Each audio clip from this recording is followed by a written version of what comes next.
ঘোষের বাড়ি ঘেরাওয়ের হুমকি আগেই ছিল। সেই মোতাবেক আজ উত্তর কলকাতায় বিজেপির যুব মোর্চার কর্মীরা দমগ্ন ঘোষ ও সজল ঘোষের নেতৃত্বে বেশ কিছু কর্মী কুণাল ঘোষের বাড়ির সামনে আচার্য প্রফুল্লচন্দ্র সেন রোডে জমায়েত হলে কিছুক্ষণের মধ্যে সেখানে একদল তৃণমূল কর্মীও উপস্থিত হন। ফলে পরিস্থিতি জটিল আকার ধারণ করে।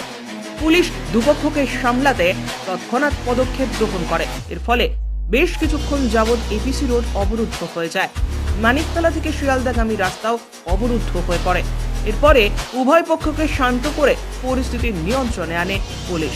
বিজেপি কর্মী সমর্থকদের হাতে ছিল দলীয় পতাকা সহ মুখ্যমন্ত্রীর কুশপুতুল। তেমনি তৃণমূল কর্মীদের হাতে ছিল শুভেন্দু অধিকারীর কুশপুতুল। উভয় পক্ষই কুশপুতুল নিয়ে হাজির হয়েছিল কুণাল ঘোষের বাড়ি ঘেরাওয়ের উদ্দেশ্যে। নারী শক্তি জিন্দাবাদ। নারীদের আটকানোর জন্য সন্দেশখালীতেও দেখছেন কি হচ্ছে। নারীদের আটকানোর জন্য গতকাল একটি টকশোতে কি হয়েছে দেখেছেন। আর নারী শক্তিকে আটকানোর জন্য উত্তর কলকাতার রাজপথে একই ব্যাপার। নারী শক্তিকে আটকাতে হবে। শুধু ভাবি একজন মুখ্যমন্ত্রী, তিনিও নারী, তিনি দেখতে পাচ্ছেন না এই নারীদের ওপর আজকে যেভাবে শাহজাহান বাহিনীরা ঝাঁপিয়ে পড়ল। দুঃখ হয়, কষ্ট হয়, কিন্তু তার প্রতিবাদ করতে জানি, তার প্রতিরোধ করতে জানি আমরা। তাহলে কি কোনো একভাবে শাহজাহান হচ্ছে একটা নাম, এটা হচ্ছে আসলে শাহজাহান মডেল। ব্যুরো রিপোর্ট, উত্তরের প্রহরী।